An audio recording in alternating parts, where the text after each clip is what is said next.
Bonsoir messieurs, dames, alors nous sommes dans le cours 276 d'art dramatique et nous allons parler de l'affaire Nicolas Hulot. J'avais un trou.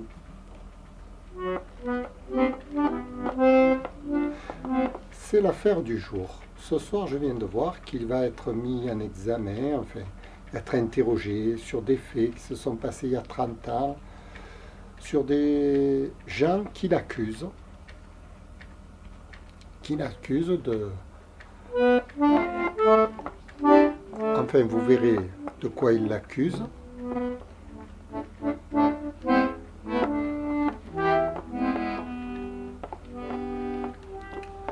Alors, l'accusation est faite en public par une émission dans un reportage télévision, et c'est là où on rentre dans une espèce de folie complète, à mon sens, parce que ce soit vrai, que ce soit faux, là n'est pas la question.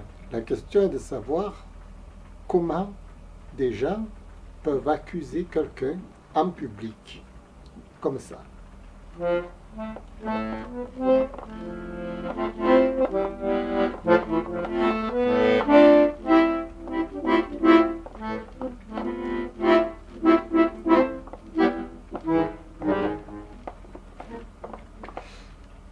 Personnellement, je ne me permettrai jamais d'accuser quelqu'un en public.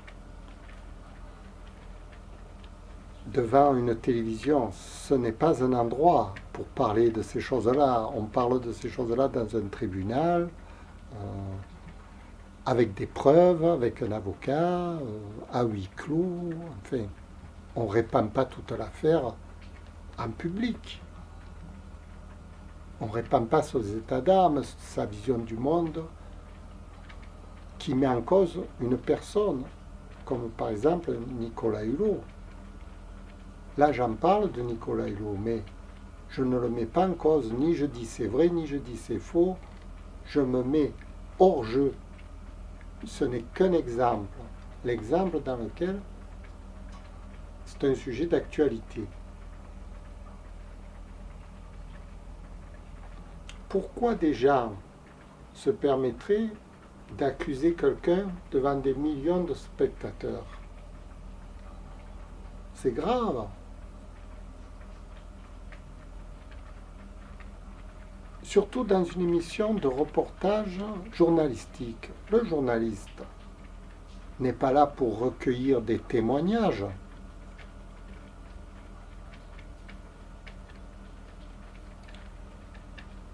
Des témoignages qui mettent en cause la vie d'autres personnes.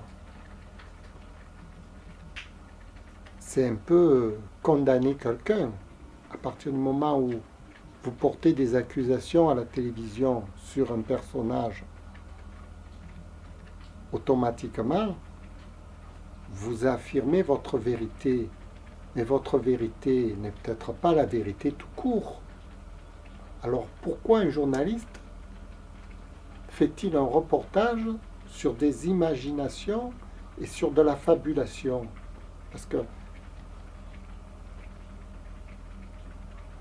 qu'est-ce que c'est de plus qu'une affabulation quand on parle à la télévision?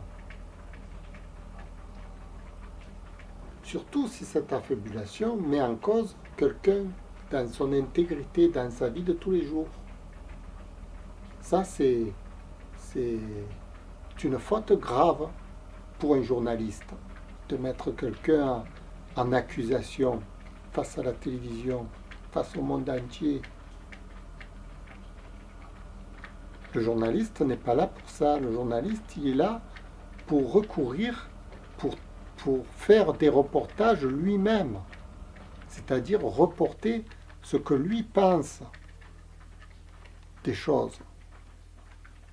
Et non pas de rapporter les propos de quelqu'un, les propos d'une autre personne, des anonymes, des gens de la foule qui vont parler et qui vont dire peut-être des obscénités. Moi, j'appelle ça des obscénités. Quand on accuse quelqu'un en public, c'est comme si on faisait du lynchage public.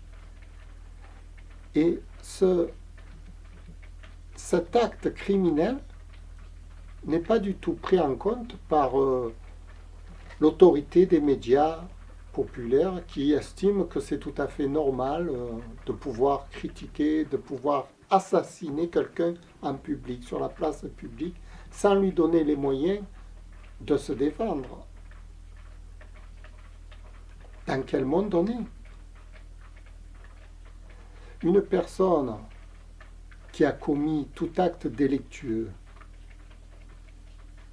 ce n'est pas au public de juger, c'est aux tribunaux, il y a des hommes de loi pour ça, il y a des jugements, il y a des juges, il y a des jurés, il y a des avocats, c'est à eux à faire ressortir la vérité dans un tribunal, et non pas à la télévision. C'est abominable. C'est strictement indécent, criminel.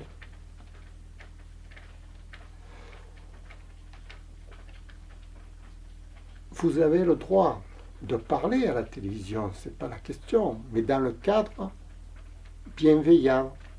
C'est ce que je vous disais toujours dans mes cours. J'essaye d'être bienveillant, d'essayer d'apporter le plus de neutralité. Je ne proclame pas de la haine. Je suis là pour instruire le public. Le public a le droit d'être instruit, et comme le domaine de la télévision m'appartient, autant que le journalisme, ce sont aussi des acteurs qui font leur métier de journaliste.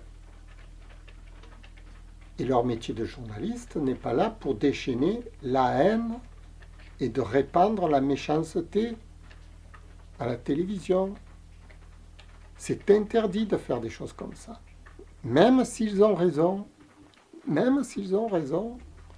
ne doivent pas le faire, ce n'est pas leur but, ce n'est pas leur vocation. Le journaliste est là pour éclairer le public sur des causes essentielles pour le public, et non pas essentielles pour quelqu'un d'autre que le public. Est-ce que le public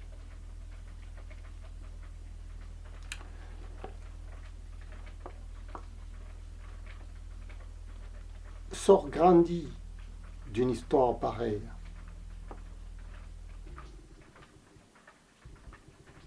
Moi, je ne me sens pas du tout grandi. Au contraire, je me sens déstabilisé. Je me dis, et si ça m'arrive à moi, demain, parce qu'il y a des fous sur cette terre qui vous accusent à tout va. Il y a des gens qui vous tueraient même sur cette terre, parce qu'ils ont des fantasmes dans leur tête. Pour eux, vous êtes le diable incarné en personne. Alors, on va trouver quelqu'un qui me déteste et qui va parler de moi mal devant des millions de personnes, et je vais être fustigé par la foule.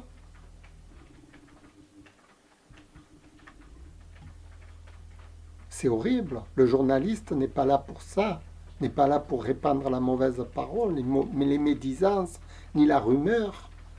Le journaliste doit se baser sur des faits réels. Il a constaté, par exemple, il a filmé un tremblement de terre, il va sur place, il montre ce qui se passe, la catastrophe et tout ça, c'est instructif. Le journaliste est là pour informer le public, pas pour lui divaguer, pas pour l'amener à penser des rumeurs, des trucs, des fantasmes, des hallucinations que les gens pourraient dire. Où on va, dans quel monde on est.